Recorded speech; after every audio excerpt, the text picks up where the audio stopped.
Magandang gabi po sa inyong lahat, lalo na po sa mga taga-subaybay sa TLFFW station sa programang Sincerely Yours, Kajera Eva, whatever ang tikadorang mariposa ng Canada. Tutunghayan na po natin ngayon ang letter sender, and she is originally from Bulacan, Philippines. She is now working as a caregiver here in Canada. Dear Kajera Eva, whatever, tawagin mo po lamang ako sa pangalang Angel. Nagtatrabaho po ako dito sa Canada bilang isang caregiver. At 5 taon na po ako dito naninirahan sa Canada. Isa akong separated sa asawa kong Pinoy at may 4 po kaming anak. At nakatira pa sila doon sa Pilipinas ngayon habang pinaprocess ko ang papeles ko para magiging immigrant. Balik tanaw tayo sa unang pagdating ko dito sa Canada. Talagang naboboard ako lalo na kapag weekend, day off ko. Kaya ang ginagawa ko, nagsasurfing po ako sa internet. Maliban sa Facebook, nagpaparegister po ako sa mga dating websites hanggang sa natagpuan ko ang isang divorce na Canadian. Matagal po niya akong nililigawan at piniliwanag ko sa kanya ang lahat ng aking pinagdaanan sa Pilipinas at naiintindihan po niya.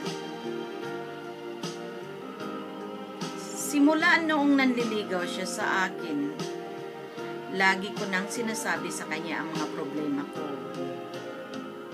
Sa pag-aasawa ko, na kaya pumunta ako ng abroad para matulungan ang 4 na anak ko na makapag-aral sa kolehiyo.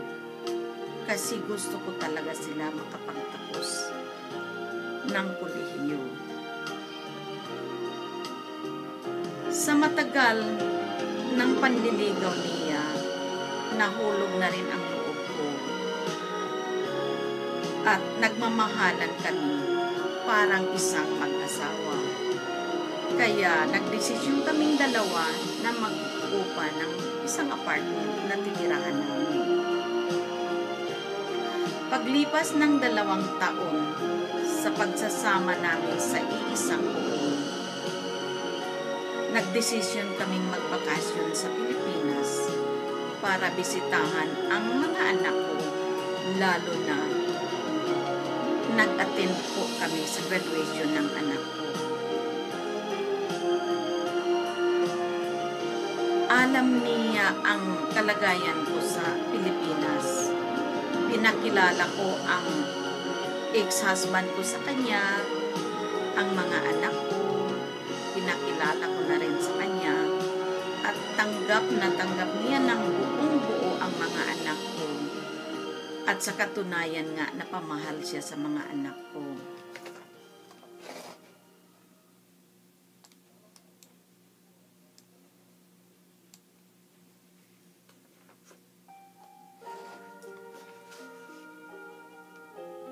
Nung pagbalik namin dito sa Canada, doon ko na unti-unting nalalaman ang tunay niyang pagkatao. Sa madaling sabi, babaero siya. Akala ko parang naging lang siya, yung na-tempted sa isang babae dahil single. So nagkaroon sila ng relasyon, nag-live-in sila. Dahil immature ang isang babae na Pinay na nagiging girlfriend niya, nagkahiwalay sila. Humingi siya ng sorry sa akin. Naawa naman ako kasi nagmamakaawa. Kaya nagkabalikan kami. Lumipas ang ilang buwan, lalo na lagi kaming nag-aaway. Naghanap na naman siya ng ibang babae.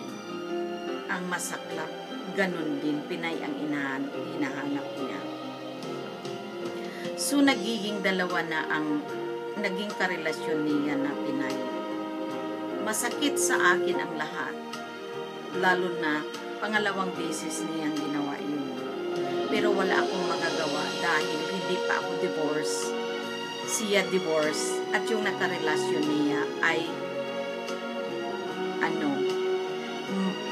parang hiwalay na rin sa asawa. So, hindi rin nagtagal ang pagsasama nila. Bumabalik-balik pa rin siya sa akin. So, dahil mahal ko rin siya at akala ko magbagong buhay na siya kasi nag-promise siya sa akin na magbabagong buhay na po siya. Kaya pinagbigyan ko siya. Lumipas ang mahigit na 1 taon. Akala ko hindi na niya gagawin yun.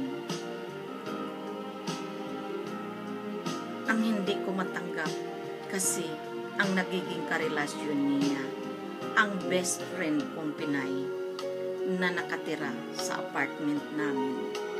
Hindi ko po alam na sa tuwing pumupunta ako sa trabaho ko, idinadrive siya ng ka-live-in kong Canadian sa trabaho.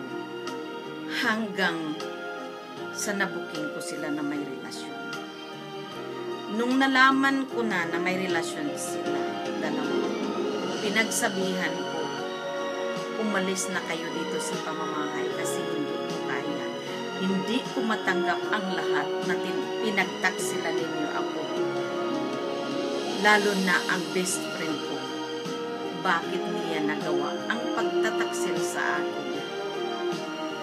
Ngayon, ang tanong ko sa iyo, Kajera, Eva, whatever, kaya ba niyang hihiwalayan ang best friend ko na nagsama na sila ngayon? Kasi kahit kasama na sila ngayon, magkasama na sila ngayon sa iisang room, lagi pa rin siyang tumatawag sa akin, nag-aalala, at sabi niya, namimiss pa rin daw niya ako. Pero hindi na ako maniniwala pa kasi maraming beses na niya yung ginagawa. Ang tanong ko, magbabago pa kaya siya? Ano ang magandang advice mo para sa akin? Kasi gusto ko ng katahimikan. Hanggang sa muli, mabuhay ka, Jira, nagmamahal, Angel.